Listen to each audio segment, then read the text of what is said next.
This thing on? There we go. Hello. So here we are at Mr. Francis Chini's house for another episode of Master Chini's. Yeah.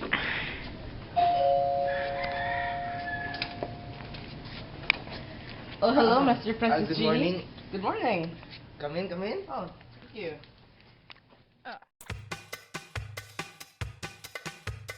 So what are we going to do, Mr. Chini? Today I am going to teach you how to cook crinkles.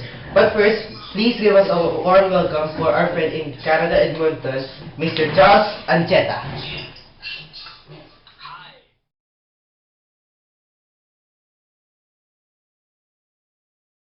So what do we need to make your crinkles, Sir Chini? Today we're going to use 2 cups of flour, 1 cup of cocoa powder, 1/2 cup of sugar, 1/2 cup of vegetable oil, 2 tablespoons of baking powder, and 1/2 tablespoons of salt, and 2 teaspoons of vanilla extract, and 4 eggs. Start. Okay, for the first step is you have to mix the cocoa powder, the white sugar, and the vegetable oil.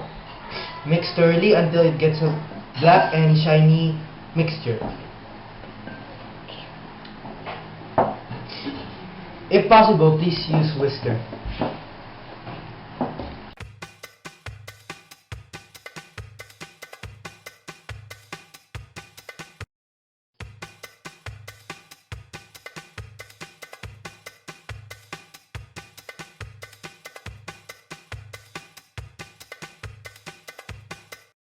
Please set aside, and in a separate bowl,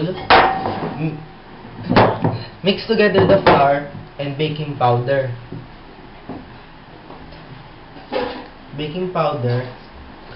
Salt, and espresso powder, but it is your choice if you want to put espresso powder. And mix into a chocolate mixture in slow speed.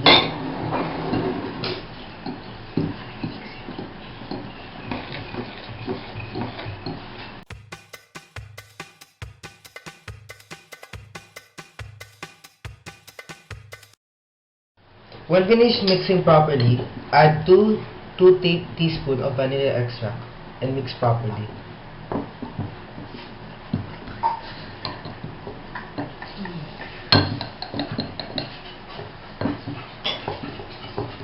Finish mixing, add a plastic on top of bowl and seal properly.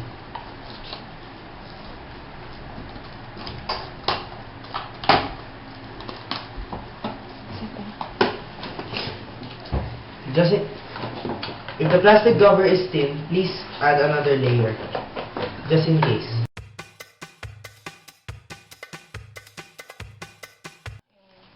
Put in the refrigerator and freeze and cool overnight or 4 hours.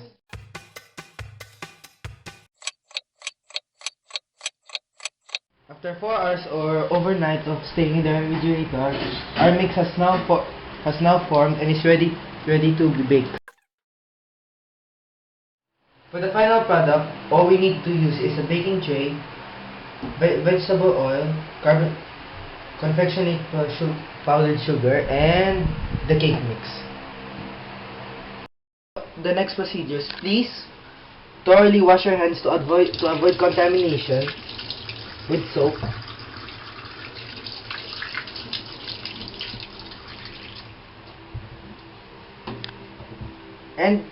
And or remove all expensive clothes to avoid any stains. Yeah. Confectionery powder into a separate bowl and even it out. Please take 1.5 tablespoon and scoop it out. Even the mix.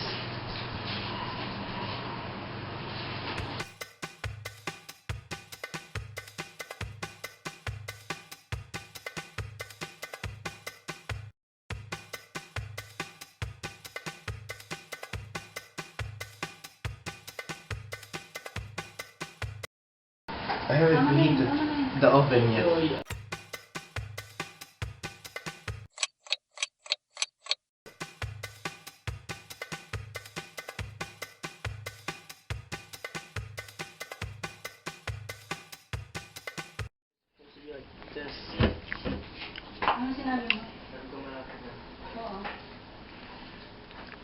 Mmm.